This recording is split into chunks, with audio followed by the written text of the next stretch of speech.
It's been wonderful that the Bagri Foundation have been able to support this exhibition by Sunil Gupta. It's been really, really important for us, especially in relation to making the publication and aspects of the exhibition. It is indeed the first time that we worked together, and it has made a real difference. It kind of added a sense of confidence in what we were doing, so that's unbelievably fantastic. The exhibition and someone like Sunil Gupta, I do believe, is probably one of the most important artists, really, that has been probably, maybe overlooked slightly by the, cultural institutions that are out there. But this is a fantastic opportunity now for us to see the work that Sunil has produced over the arc of his kind of like career. What I think is special about Sunil is that, he's one of those artists that brings the intimacy of his life and the politics of his work completely together.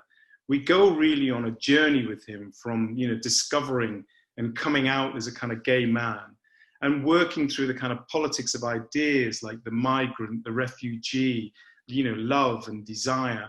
And really, I think his eye and his journey through documentary photography, a more kind of postmodernist kind of view in terms of deconstructing the narratives, and then building up these incredibly self-performative images, help us really understand the complexities of the issues that he's been trying to tackle.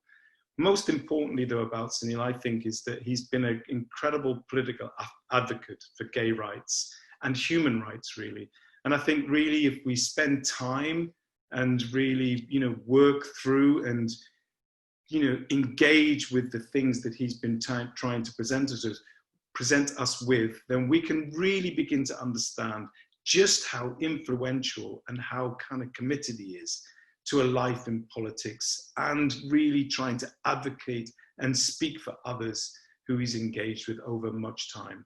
What's interesting about Sunil as well is that he's an incredible teacher, really, and he's someone I think really carries the spirit of generosity, both within his practice and also, we should remember, himself as a curator.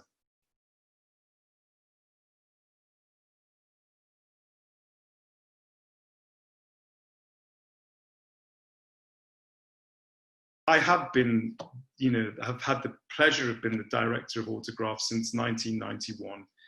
It's been a really interesting journey, in many ways, a journey that I've been able to stay on because of the great people and the great artists that I've been able to work with. This does include people like, Sunil Gupta. It includes people like the academics, Kubina Mercer, and having, close engagements with people like Professor Stuart Hall. It means that artists like, Roshini Kempadu and, being able to work with Rotimi Fani-Kayodi's work, the engagement really with the intimacy of their kind of workings has meant that I've also been on a kind of journey as well, a kind of learning curve, a journey where I've been able to not necessarily just think that, we know the answers to these questions, but one that's been like a kind of Rubik cube of kind of twisting and turning through identity politics. And I think in many ways that work and that kind of inquiry and the constant landscape of change that we've been working through from, the mid-80s through to now, and watching the kind of evolution of artists kind of grow in this space, and Autograph's kind of capacity to, if you like, facilitate some of those conversations and publish and working globally has been really, really a kind of, I suppose, a place where I've felt comfortable within, but at the same time, constantly challenged within. So that's been very important, really, for me on a personal level. And the references go from a kind of transatlantic to a kind of global dialogue within the work as well. So I think, that's been a real privilege.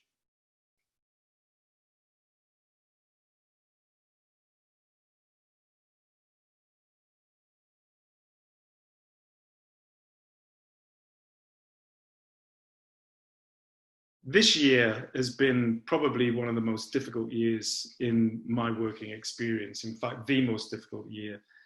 The art world has been, rocked and finally come to terms with both questions of diversity have really been at the fore, rightly so. I mean, these are questions which we've been asking and inquiring into for many years ourselves. I think the pandemic, of course, will have a massive impact on the way that people think about what an arts institution will be physically in the future. But I'm hoping that, you know, the conversations that are happening now will, at least in the next 2 or 3 years, change the kind of landscape of kind of who's in the room for the conversation.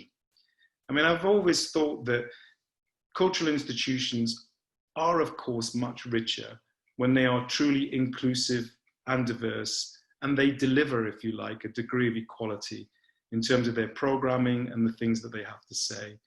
And I think maybe this time round, because we do feel as though we've been in this conversation before, but maybe this time now, with the intensity of the times that we're in, that change can possibly happen. Therefore, I have to say, I'm hoping and feeling optimistic that we can begin to kind of engage and make these differences really real in the places that really matter, and that they have an impact on people's lives that have been historically excluded from these conversations. So that's really what I'm hoping for.